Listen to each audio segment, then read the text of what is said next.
நமது பண்ணையில் கடினமாக உழைத்துக் கொண்டிருக்கும் அன்பு பச்சை கிளியை பத்திரமாக பார்த்துக் கொள்ளவும். ஏனென்றால் அவன் என் கண்ணுக்குள்ளே திரிகிறான்.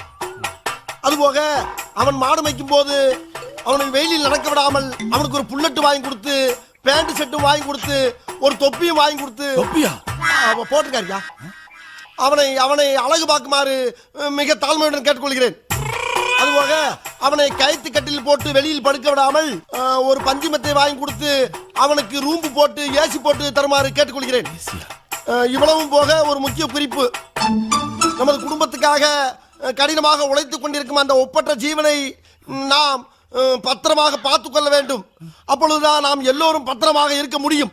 ஏண்டா மொத்தமே 4 வரி தான் இருக்கு. 4 வரி தான், ஆனா கூட்டத்தில் எழுதியிருக்காரு அவரு. கூட்டலத்தா? அதுடா கூட்டலத்து? நான் படிச்சிருக்கல கூட்டலத்து. அந்த டீச்சர்ட்ட அப்படிதான் எழுதிருப்பாங்க. கேளுங்க. என்ன அப்படி பாக்குறீங்க?